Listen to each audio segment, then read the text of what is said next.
आप सुन रहे हैं श्रीमद् भगवद गीता की एक अद्भुत और प्रेरणादायक श्रृंखला जिसका नाम है भगवद गीता की सीख। आज हम बात करेंगे श्रीमद् भगवद गीता के दूसरे अध्याय की और समझेंगे कि इस अध्याय से हमें क्या क्या ज्ञान और प्रेरणा मिलती है, वह भी बहुत ही सरल भाषा और सहज शब्दों में।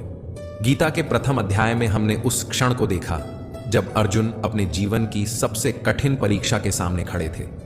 कुरुक्षेत्र के उस विशाल युद्ध भूमि में जब उन्होंने अपनी ही आंखों से दोनों सेनाओं को देखा, दाएं बाएं अपने ही सगे संबंधी, गुरुजन, चचेरे भाई, मित्र और कुल के बुजुर्ग योद्धा खड़े थे, तो उनका मन एक भारी बोझ से दब गया। वह अर्जुन जिसने अनगिनत युद्ध लड़े थे, जो कभी अपने लक्ष्य से नहीं डगमगाया, वही आज भीतर से टूट गया। उसका हृदय करुणा से भर उठा, आंखें नम हो गईं, आवाज कांपने लगी। वह युद्ध के लिए खड़ा था, लेकिन जिस युद्ध में अपनों को ही मिटाना हो, वह युद्ध कैसा न्यायपूर्ण हो सकता है। अर्जुन की आत्मा जैसे चीत्कार करने लगी। उसका मन मोह और ममता में उलझ गया।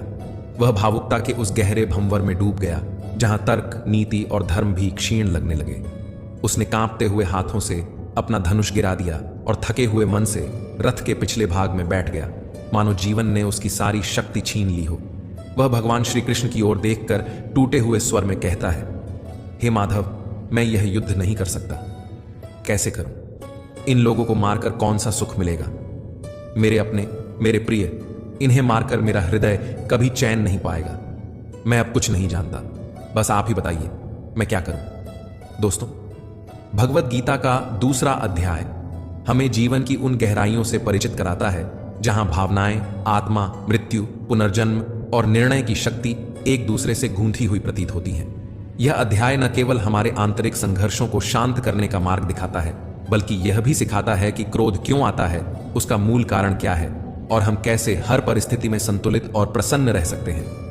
तो आइए मैं आपको लेकर चलता हूं इस अद्भुत और आध्यात्मिक यात्रा पर। श्रीमद् भगवद गीता अध्याय 2, सांख्य योग। इस अध्याय की शुरुआत होती है एक गहरे मानसिक द्वंद्व से जूझते अर्जुन से। वह अर्जुन जिसने युद्ध के मैदान में अनेक युद्ध लड़े थे, आज अपने ही संबंधियों के सामने कमजोर और हताश हो गया है। उसका मन दुख और मोह से भर उठा है। उसकी आंखों के सामने खड़े हैं भीष्म पितामह, जिनके चरणों में उसने बचपन बिताया है, गुरु द्रोणाचार्य, जिनसे धनुष बाण चलाना सीखा है, कृपाचार्य, जो सदैव मार्गदर्शक रहे हैं। इन सबको सामने देखकर अर्जुन का दिल भर आया। वह सोचने लगा, क्या मैं इन पूजनीय जनों पर बाण चला सकता हूं? क्या यह धर्म है? क्या अपनों को मारकर कोई सुखी हो सकता है? उसका मन विचलित हो गया। वह युद्ध भूमि में खड़ा होकर कांपता हुआ, आत्मग्लानि में डूबा, धनुष छोड़ देता है। कहता है, हे माधव, मैं युद्ध नहीं कर सकता। लेकिन मित्रों, अगर हम इस परिस्थिति को गहराई से देखें तो अर्जुन को वास्तव में कौरवों को मारने से कोई आपत्ति नहीं थी। उसकी परेशानी केवल उन बुजुर्ग और पूज्य जनों को देखकर थी जो उसे जीवन की हर राह पर दिशा दिखाते आए थे। वह सोच रहा था, कैसे बढ़ूं आगे? अर्जुन के मन में उस समय भावनाओं का तूफान उमड़ रहा था। वे एक योद्धा थे, लेकिन युद्ध भूमि में खड़े होकर एक ऐसे मोड़ पर पहुंच चुके थे जहां धर्म और मोह, कर्तव्य और करुणा, रक्त और रिश्तों के बीच की रेखाएं धुंधली हो चुकी थीं। उनके मन में न जाने कितनी आशंकाएं, न जाने कितने तर्क उठ रहे थे।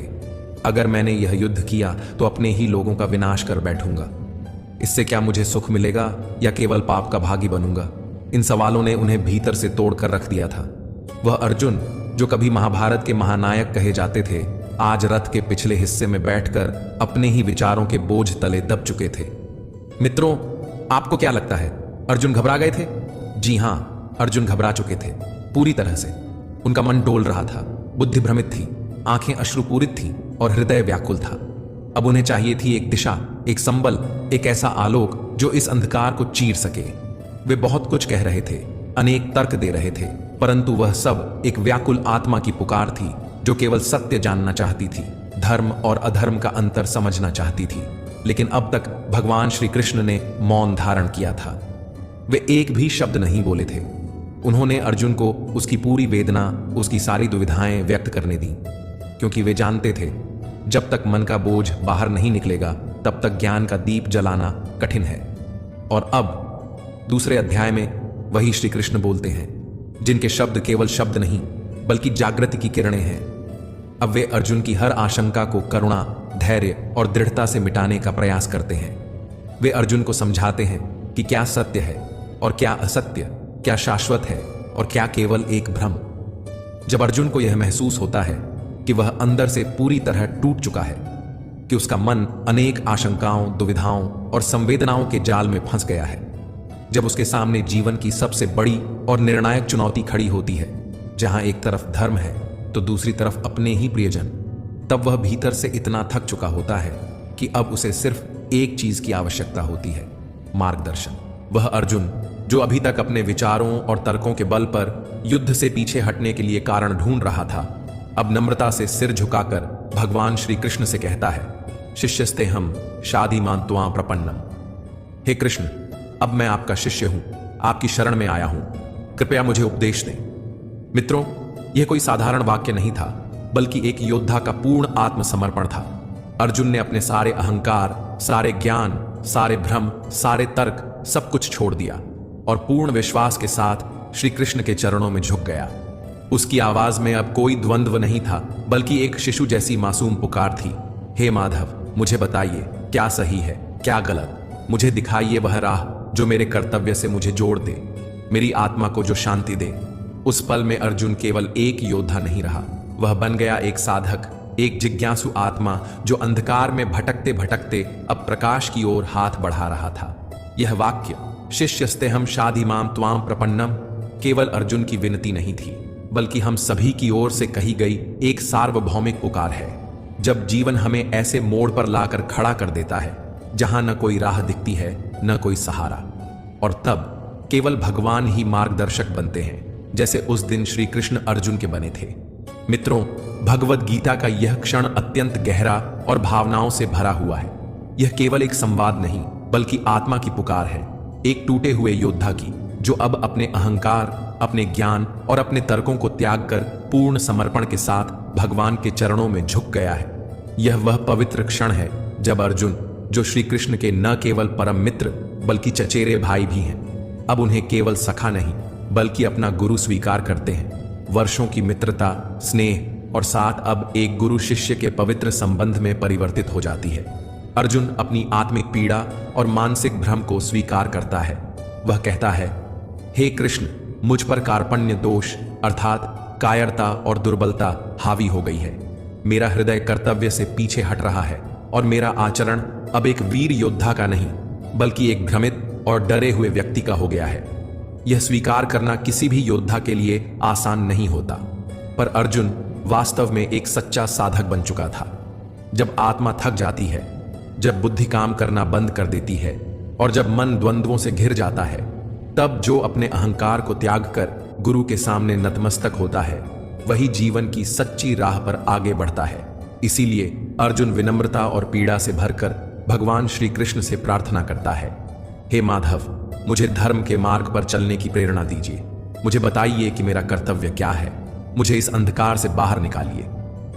साथियों, जीवन की राह जब कठिनाइयों से भर जाती है, जब हर दिशा में केवल भ्रम, पीड़ा और असमंजस दिखाई देता है, तब हमें धीरे धीरे यह एहसास होता है कि केवल अनुभव, ज्ञान या तर्क पर्याप्त नहीं होते। उस समय हमें चाहिए होता है एक ऐसा प्रामाणिक और दिव्य सद्गुरु जो हमें अंधकार से प्रकाश की ओर, भ्रम से स्पष्टता की ओर और अशांति से आत्मिक शांति की ओर ले जा सके। अर्जुन के जीवन में भी ऐसा ही एक क्षण आया था, लेकिन उसका सौभाग्य देखिए, उसके सामने तो स्वयं भगवान श्री कृष्ण खड़े थे। अर्जुन, जो अब तक श्री कृष्ण को केवल अपना मित्र, सखा और सहचर मानते आए थे, उनसे एक योद्धा की तरह तर्क और आशंकाओं की लंबी चर्चा कर चुके थे। यदि मैं युद्ध करूंगा तो पाप लगेगा। मैं अपने ही स्वजनों का वध कैसे कर सकता हूं? जरेनिया, कुटुंब और संस्कृति का विनाश हो जाएगा। न जाने कितने तर्क, पर ये सारे तर्क एक भ्रमित, विचलित और टूटे हुए मन की छाया थे। और फिर आया वह अलौकिक क्षण जब अर्जुन ने अपने भीतर झांक कर देखा और स्वीकार किया कि वह अब खुद को नहीं समझ पा रहा। उसकी बुद्धि कुंठित हो गई है, निर्णय शक्ति क्षीण हो चुकी है। तब उसने अपने अहंकार का त्याग किया, अपने ज्ञान का परित्याग किया और पूरे भाव से, विनम्रता से श्री कृष्ण के चरणों में झुक गया। वह कहता है, हे कृष्ण, अब मैं सही और गलत के बीच का भेद नहीं कर पा रहा हूं। मेरा मन व्याकुल है और मैं इस युद्ध के बीच अपने कर्तव्य को नहीं समझ पा रहा। इसलिए अब मैं आपका शिष्य हूं, आपकी शरण में हूं। कृपया मेरा मार्गदर्शन कीजिए हे माधव। अर्जुन की दुविधा, उसका संशय, उसकी आंखों में ठहरा हुआ डर और कांपते हुए शब्दों को देखकर भगवान श्री कृष्ण बस मुस्कुरा दिए। एक करुणामयी मुस्कान जिसमें प्रेम भी था, समझ भी थी और गहराई भी। वे जानते थे कि यह केवल अर्जुन की नहीं, हर उस आत्मा की स्थिति है जो जीवन की चुनौतियों के सामने घबरा जाती है। और जब कोई मनुष्य सच्चे हृदय से मार्ग मांगता है, तब भगवान कभी मौन नहीं रहते। श्री कृष्ण की वह मुस्कान ही गवाही थी कि अब ज्ञान का वह अमृत बरसने वाला है, जो न केवल अर्जुन को खड़ा करेगा, बल्कि हजारों वर्षों बाद तक इस संसार को दिशा देगा। और यहीं से आरंभ होता है वह दिव्य संवाद जो आज भी हमारी आत्मा को झकझोर देता है, श्रीमद् भगवद गीता का अमूल्य ज्ञान। तो मित्रों, ध्यान से सुनिए, जैसे स्वयं अर्जुन सुन रहे थे। श्री कृष्ण अर्जुन की ओर देखकर गंभीरता और करुणा से कहते हैं, हे अर्जुन, ये तुम्हें अचानक क्या हो गया है? तुम तो वे बातें कर रहे हो जो किसी बड़े ज्ञानी को शोभा देती हैं, लेकिन तुम्हारा हृदय तो मोह और ममता से जकड़ा हुआ है। तुम जीवन और मृत्यु की चिंता में पड़े हो, लेकिन सच्चा ज्ञानी न तो मरने वालों का शोक करता है और न ही वह उन लोगों के लिए रोता है जो मर चुके हैं, क्योंकि वह जानता है आत्मा अमर है, अविनाशी है। जो सच में ज्ञान को प्राप्त होता है वह न बीते हुए कल पर रोता है और न ही आने वाले कल को लेकर घबराता है। वह जानता है जो होना है वह होकर रहेगा और जो नहीं होना है वह लाख चाहने पर भी नहीं होगा। ऐसा निश्चय जिसकी बुद्धि में आ जाता है, उसे कोई दुख नहीं सताता, उसे कोई चिंता नहीं घेरती। तुम जैसे योद्धा को किसी दूसरे की मृत्यु को लेकर डरना नहीं चाहिए। और वैसे भी तुम्हें क्या लगता है, क्या ये लोग तुम्हारे मारने से मर जाएंगे? क्या केवल तुम ही इन्हें मारोगे? नहीं अर्जुन, इन सब का भी एक अतीत था, पिछला जन्म था और भविष्य में एक और जन्म भी होगा। इसलिए जैसा तुम सोचकर दुखी हो रहे हो वह ज्ञान अधूरा है। और रही बात मृत्यु के पाप की, तो यह समझ लो, इनको मारने वाले तुम नहीं बल्कि मैं स्वयं हूं। तुम्हारे हाथ में कुछ नहीं है, तुम चाहकर भी कुछ नियंत्रित नहीं कर सकते। जीवन और मृत्यु यह तो प्रकृति की नियति है। तुम तो केवल उनके मरने का एक कारण हो, एक निमित्त मात्र हो। और ये सभी लोग मरने के बाद मेरे ही पास आएंगे, क्योंकि ये शरीर नहीं, आत्माएं हैं। आत्मा को कभी नष्ट नहीं किया जा सकता। आत्मा तो अगले जन्म के लिए इस शरीर को उसी तरह त्याग देती है जैसे तुम पुराने वस्त्र उतारकर नए वस्त्र धारण करते हो। आत्मा न तो मरती है न ही मारी जा सकती है। श्री कृष्ण अर्जुन की आंखों में झांकते हुए शांत और गूढ़ स्वर में कहते हैं, हे अर्जुन, जिस आत्मा को लेकर तुम इतने दुखी हो रहे हो उसे कोई भी अस्त्र शस्त्र काट नहीं सकता, अग्नि उसे जला नहीं सकती, जल उसे भिगो नहीं सकता और वायु भी उसे सुखा नहीं सकती। आत्मा अजर, अमर और अविनाशी है। न इसका कोई जन्म है न मृत्यु। यह आत्मा सदा से है और सदा रहेगी। केवल शरीर बदलते हैं। जैसे कोई पुराने वस्त्र त्याग कर नए वस्त्र धारण करता है, वैसे ही आत्मा भी एक शरीर को छोड़कर दूसरा धारण करती है। यही प्रकृति का सनातन चक्र है, जन्म और मृत्यु का एक सतत प्रवाह जो कभी रुकता नहीं। श्री कृष्ण आगे कहते हैं, हे अर्जुन, यह मत सोचो कि तुम किसी को मार रहे हो। जिसे तुम मृत्यु समझ रहे हो वह केवल देह का अंत है, आत्मा का नहीं। और याद रखो, जीवन देने वाला भी मैं हूं और प्राण हरने वाला भी मैं ही हूं। इस समूची सृष्टि में कुछ भी मेरी इच्छा और व्यवस्था के बिना नहीं होता। अब तुम ही बताओ, क्या तुम किसी मृत व्यक्ति को जीवित कर सकते हो? यदि नहीं, तो फिर तुम किसी जीवित को भी मार नहीं सकते, क्योंकि जीवन और मृत्यु दोनों ही मेरे ही अधीन हैं। श्री कृष्ण की वाणी गंभीर होती चली जाती है। तुम जिनके सामने खड़े हो, भीष्म, द्रोण, कर्ण, इन सभी की मृत्यु मैंने पहले ही तय कर दी है। उनकी जीवन लीला का अंत मैं लिख चुका हूं और इस कार्य को पूरा करने का माध्यम मैंने तुम्हें चुना है। तुम केवल निमित्त हो, वास्तविक कर्ता तो मैं ही हूं। श्री कृष्ण ने गहराई से अर्जुन की ओर देखा। उनकी आंखों में करुणा भी थी और एक वीर को जगाने की प्रबल आग भी। वे बोले, हे अर्जुन, जब यह सृष्टि अपनी गति से, अपने नियमों से चल रही है, जब जीवन और मृत्यु, जन्म और परिवर्तन प्रकृति के चक्र का हिस्सा है, तो तुम क्यों स्वयं को इन सब का जिम्मेदार मानते हो? तुम केवल निमित्त हो, इस ईश्वरीय योजना का एक माध्यम मात्र। हे पार्थ, तुम एक क्षत्रिय हो। तुम्हारा धर्म, तुम्हारा कर्म ही धर्म युद्ध करना है। यह युद्ध केवल एक संघर्ष नहीं, यह धर्म की रक्षा का अवसर है। और वह क्षत्रिय जो जीवन में ऐसा अवसर पाता है, वह केवल सौभाग्यशाली नहीं बल्कि धन्य होता है। यह तुम्हारा कर्तव्य है, और यदि तुम इस युद्ध से पीछे हटते हो तो इसका अर्थ केवल इतना नहीं होगा कि तुमने युद्ध नहीं किया। इसका अर्थ होगा कि तुमने अपने जीवन का उद्देश्य ही त्याग दिया। हे अर्जुन, तब तुम्हारे नाम के साथ कलंक जुड़ जाएगा। और जान लो, एक योद्धा के लिए कलंक मृत्यु से भी अधिक कष्टदायक होता है। लोग तुम्हारे पराक्रम को नहीं, तुम्हारे पीठ दिखाने को याद रखेंगे। वे कहेंगे कि अर्जुन युद्ध से डर गया, अर्जुन अपने कर्तव्य से भाग गया। वे आगे कहते हैं, यह युद्ध अपनों और परायों का नहीं है, यह धर्म और अधर्म का युद्ध है। यह सत्य और असत्य की टक्कर है। तुम जिन्हें अपना कहकर मोह कर रहे हो, यदि वे अधर्म के पक्ष में हैं, तो तुम्हारा धर्म यही कहता है कि तुम उन्हें भी युद्ध भूमि में चुनौती दो, क्योंकि जो अधर्म के साथ खड़ा हो उसके विरुद्ध खड़े होना ही सच्चे क्षत्रिय का धर्म है।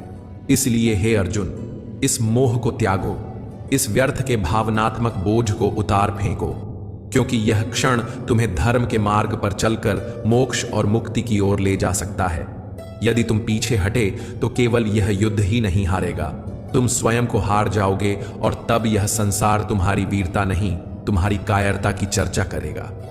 श्री कृष्ण की वाणी में अब करुणा नहीं, जागृति की ज्वाला थी। वह मित्र को नहीं, अब एक वीर योद्धा को पुकार रहे थे, उस अर्जुन को जो भ्रम और मोह में घिरकर अपनी ही पहचान भूल चुका था। हे अर्जुन, वे बोले, अगर आज तुम इस युद्ध भूमि से पीछे हटते हो तो याद रखना, सारा संसार तुम्हें कायर, नपुंसक और डरपोक कहेगा।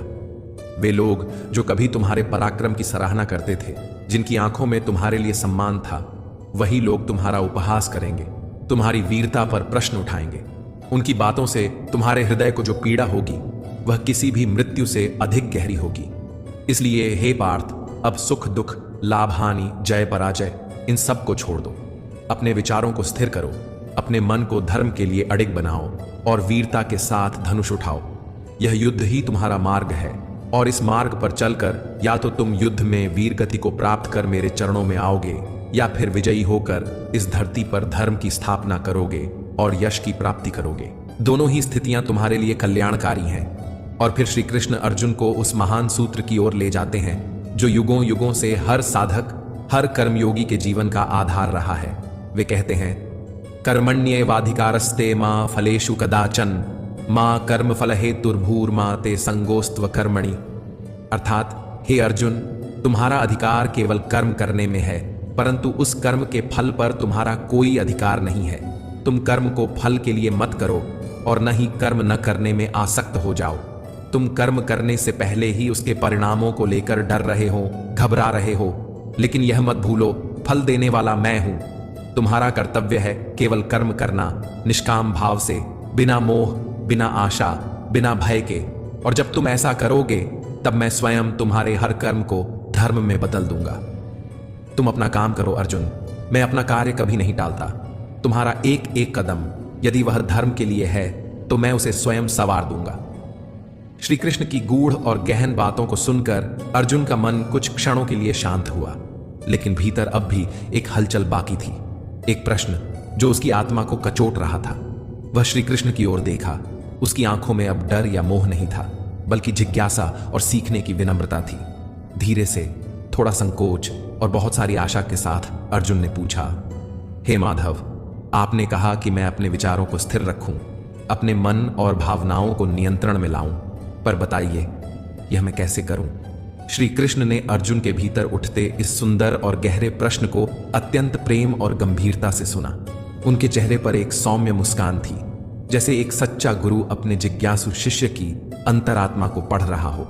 फिर वे मधुर लेकिन दृढ़ स्वर में बोले, हे अर्जुन, जो व्यक्ति अपने मन की समस्त इच्छाओं को त्याग देता है, जो अपने कर्मों के फलों को लेकर न कोई अपेक्षा करता है और न ही चिंता करता है, वही व्यक्ति स्थिर बुद्धि कहलाता है। वह अपने भीतर इस प्रकार संतुलन स्थापित कर लेता है कि परिस्थितियां चाहे जैसी भी हों, वह न उनसे विचलित होता है, न ही उन्हें अपने ऊपर हावी होने देता है। श्री कृष्ण आगे समझाते हैं कि ऐसा व्यक्ति जब जीवन में कुछ बुरा घटता है तो उसमें डूबकर टूटता नहीं है, और जब कोई अच्छा फल प्राप्त होता है तो वह उन्मादित होकर उड़ता भी नहीं।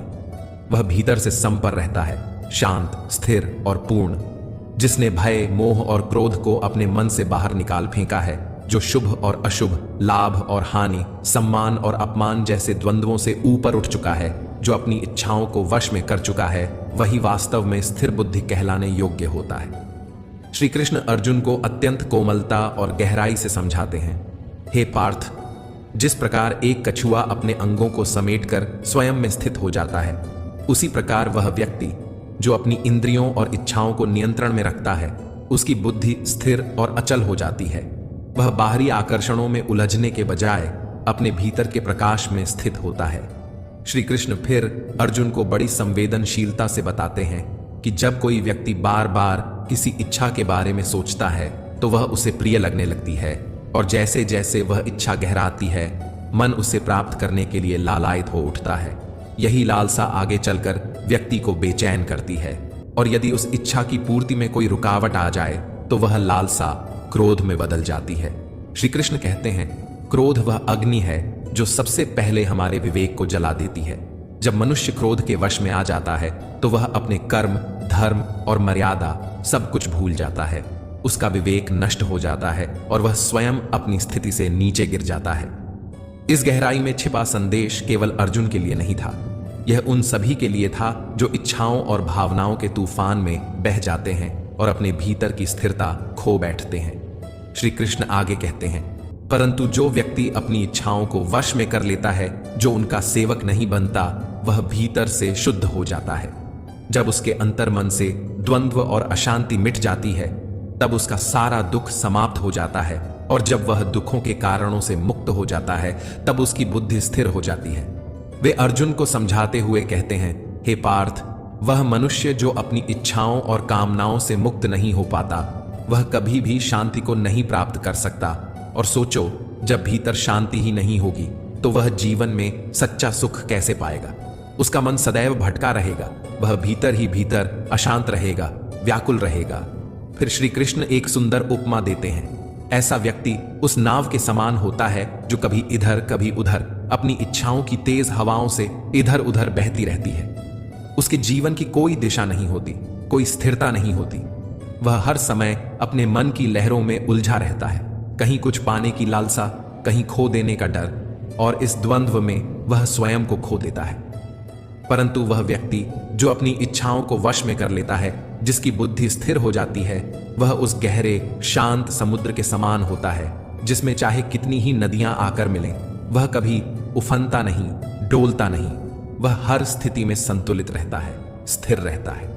श्री कृष्ण अंत में कहते हैं, हे अर्जुन, ऐसा ही स्थिर बुद्धि प्राणी जो न कामनाओं में बहता है, न क्रोध में जलता है, वह मृत्यु के बाद मेरी ही शरण में आता है। वही मुझे प्राप्त करता है, वही मोक्ष को प्राप्त करता है। क्योंकि जब मन शांत होता है, तब आत्मा परमात्मा से मिलती है। मित्रों, जीवन की सबसे गहरी सच्चाइयों में से एक है मृत्यु, और शायद हम में से अधिकांश ने कभी न कभी किसी प्रियजन को खोने का दर्द सहा है, और जो अब तक इस पीड़ा से नहीं गुजरे हैं, उन्हें भी यह समझना चाहिए कि एक न एक दिन जीवन में ऐसा क्षण अवश्य आएगा जब हम किसी बहुत अपने को खो देंगे या फिर स्वयं इस संसार को छोड़ देंगे। यह एक कठोर सच्चाई है, लेकिन इसमें उदासी में डूबने की आवश्यकता नहीं है, क्योंकि स्वयं भगवान श्री कृष्ण ने हमें यह दिव्य ज्ञान दिया है कि हम न तो अपने जन्म से पहले थे, न मृत्यु के बाद रहेंगे, परंतु फिर भी हम पूर्ण रूप से समाप्त नहीं होते। हम आत्मा रूप में इस ब्रह्मांड में सदा किसी न किसी रूप में विद्यमान रहते हैं। तो जब हमारी आत्मा अमर है, जब यह नष्ट नहीं होती, तो फिर मृत्यु से डरना कैसा। मृत्यु कोई अंत नहीं, बल्कि एक परिवर्तन है, एक द्वार है, या तो पुनर्जन्म का या फिर उस परमात्मा में लीन हो जाने का जिससे हम उत्पन्न हुए हैं। और जब अंत में हम सब की आत्माएं उसी एक दिव्य स्रोत में लौट जाती हैं, तो फिर हमें इतना भावुक और भयभीत क्यों होना चाहिए। श्री कृष्ण कहते हैं, हम यह शरीर नहीं हैं, यह तो एक अस्थाई वस्त्र है जिसे आत्मा कुछ समय के लिए धारण करती है। हम आत्मा हैं, शुद्ध, शाश्वत, अमर, और वह आत्मा परमात्मा का ही अंश है। जब हमारी सच्ची पहचान ही ईश्वर से जुड़ी है, जब हमारे भीतर वह दिव्य चिंगारी है, तो फिर क्यों ना हम इसी जीवन में उस परमात्मा से मिलने का प्रयास करें। ये संसार, ये संबंध, ये मोह सब माया है। ये केवल एक नाटक है, एक लीला है जिसे परमात्मा ने रचा है। दोस्तों, अर्जुन भी उस क्षण गहरे मोह और भावनात्मक भ्रम में फंसे हुए थे। उनका मन अपनों के प्रति प्रेम, संबंधों और संवेदनाओं से इतना भर गया था कि वे यह समझ ही नहीं पा रहे थे कि उन्हें क्या करना चाहिए। जब भी हम जीवन में कोई बड़ा निर्णय लेने लगते हैं, तब ठीक ऐसी ही स्थिति हमारे साथ भी होती है। एक ओर हमारा मोह, लगाव, रिश्ते और भावनाएं होती हैं और दूसरी ओर हमारा कर्तव्य, हमारा लक्ष्य और जीवन का सत्य मार्ग। श्री कृष्ण हमें यही सिखाते हैं कि जब निर्णय लेने का समय आता है तो हमें यह स्पष्ट रूप से देखना होता है कि कहीं हमारा मोह ही तो हमें अपने धर्म और कर्तव्य से भटका नहीं रहा। यही मोह हमें उस रास्ते से दूर करता है जो वास्तव में हमें हमारी मंजिल तक ले जा सकता है। उदाहरण के तौर पर मान लीजिए कि आपको घर से दूर किसी दूसरे शहर में पढ़ाई के लिए जाना है या अपने सपनों को पूरा करने के लिए परिवार से दूर जाना पड़ रहा है। ऐसे समय में आपके मन में भावनाएं उमड़ेंगी। माँ बाप का स्नेह, घर की यादें, वह सुरक्षा का भाव, यह सब मोह की डोर बनकर आपको रोकना चाहेगा। पर क्या आप जानते हैं, अगर आप इन डोरों को नहीं काटते तो आप कभी उड़ नहीं पाएंगे। ठीक यही अर्जुन की भी स्थिति थी। उसके मोह ने उसके कर्तव्य को धुंधला कर दिया था। वह धर्म और अधर्म के बीच फर्क नहीं कर पा रहा था, क्योंकि उसका दिल अपनों के लिए रो रहा था। मित्रों, हर निर्णय में, हर मोड़ पर हमें यह पहचानना बहुत जरूरी होता है कि हमें क्या छोड़ना होगा और क्या थामना होगा। सफलता और आत्मिक संतुलन तभी मिलते हैं जब हम मोह से ऊपर उठकर यह समझ पाते हैं कि हमारा सच्चा कर्तव्य क्या है और उसके लिए कौन सा त्याग आवश्यक है। इसके बाद आइए उस गहराई को समझें जहां हमारी समस्याओं की असली जड़ छुपी होती है। मित्रों, हमारे जीवन के दुखों का सबसे बड़ा कारण कोई बाहरी परिस्थिति नहीं है, वह है हमारी अपनी इच्छाएं और उन इच्छाओं के बारे में बार बार सोचते रहना।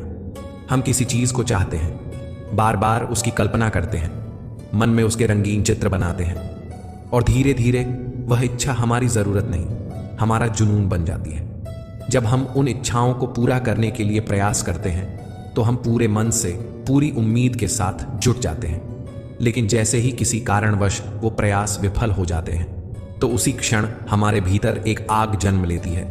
वह आग है क्रोध, और यह क्रोध एक ऐसी धीमी जहर की तरह होता है जो न केवल हमारी बुद्धि को नष्ट करता है, बल्कि हमारे रिश्ते, हमारा धैर्य, हमारी आत्मा की शांति, सब कुछ जला देता है। श्री कृष्ण कहते हैं कि यदि यह क्रोध आपके भीतर घर कर गया और आपने उसे समय रहते नहीं छोड़ा तो आप जीवन भर खुश नहीं रह सकते।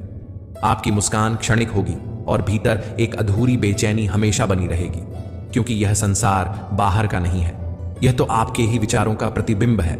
जैसे विचार आपके मन में होंगे वैसा ही संसार आपको दिखेगा। अब आप यह सोच सकते हैं, अगर जीवन में कोई इच्छा ही न रहे तो फिर हम कैसे आगे बढ़ेंगे? सफलता कैसे मिलेगी? नाम, पहचान, सम्मान, यह सब कैसे प्राप्त होगा? और यही प्रश्न अर्जुन के मन में भी था। लेकिन मित्रों, इस भ्रम को भी भगवान श्री कृष्ण ने बड़े प्रेम और गहराई से स्पष्ट किया है। वे कहते हैं कि इच्छा छोड़ने का अर्थ यह नहीं है कि आप जीवन में लक्ष्यहीन हो जाएं या कुछ भी न करें। इसका वास्तविक अर्थ है कि सबसे पहले आप अपने कर्म को पहचानिए। यह जानिए कि आपका वास्तविक कर्तव्य क्या है, वह कार्य क्या है जो आपको भीतर से पुकार रहा है, जो आपके जीवन का उद्देश्य है। जब आपको यह स्पष्ट हो जाए कि आपको क्या करना है, तब बिना फल की चिंता किए, सफलता की लालसा या असफलता के भय से मुक्त होकर उस कार्य को पूरी निष्ठा, श्रद्धा और समर्पण के साथ कीजिए, जैसे वह कार्य आप नहीं, स्वयं भगवान कर रहे हो। श्री कृष्ण हमें यही सिखाते हैं, कर्मण्येवाधिकारस्ते मां फलेषु कदाचन, अर्थात तुम्हारा अधिकार केवल कर्म पर है, फल पर नहीं। जब आप अपने हर कार्य को यह भावना देकर करते हैं कि यह कार्य मेरे नहीं, भगवान के हाथों से हो रहा है, तब आपकी हिम्मत कभी नहीं टूटती। आपका मन इस विश्वास से भर जाता है कि मैं अकेला नहीं हूं, मेरे साथ स्वयं परमात्मा है। मैं जो कर रहा हूं वह ईश्वर की प्रेरणा से, उनकी शक्ति से और उनके लिए कर रहा हूं। यह भावना आपको भीतर से इतना मजबूत बना देती है कि असंभव लगने वाले कार्य भी सरल हो जाते हैं। इसलिए इच्छा का त्याग कोई कमजोरी नहीं है, बल्कि यह सबसे बड़ा बल है। जब आप मोह, भय और फल की चिंता से ऊपर उठ जाते हैं, तब आप वास्तव में भगवान के हाथों का माध्यम बन जाते हैं। कर्म कीजिए, लेकिन उसे ईश्वर को समर्पित करके, फिर देखिए जीवन कितनी सुंदरता और शक्ति से भर जाता है। मित्रों, आशा है कि आपको श्रीमद् भगवद गीता के दूसरे अध्याय की यह सरल, भावपूर्ण और जीवन से जुड़ी हुई व्याख्या अवश्य पसंद आई होगी। यह अध्याय न केवल हमारे विचारों को स्पष्ट करता है, बल्कि जीवन को समझने का एक गहरा दृष्टिकोण भी प्रदान करता है। मित्रों, आपने इस वीडियो से क्या सीखा? हमें नीचे कमेंट करके जरूर बताएं। आपके विचार हमारे लिए बहुत महत्वपूर्ण हैं। अगर यह वीडियो आपके मन को छू गया हो या आपकी सोच में कोई सकारात्मक परिवर्तन लाया हो, तो इसे लाइक करें, अपने प्रियजनों के साथ शेयर करें और हमारे चैनल को सब्सक्राइब करके घंटे का बटन जरूर दबाएं, ताकि हमारी आने वाली सभी आध्यात्मिक, ज्ञानवर्धक और प्रेरणादायक वीडियो आप तक बिना किसी रुकावट के पहुंचती रहे।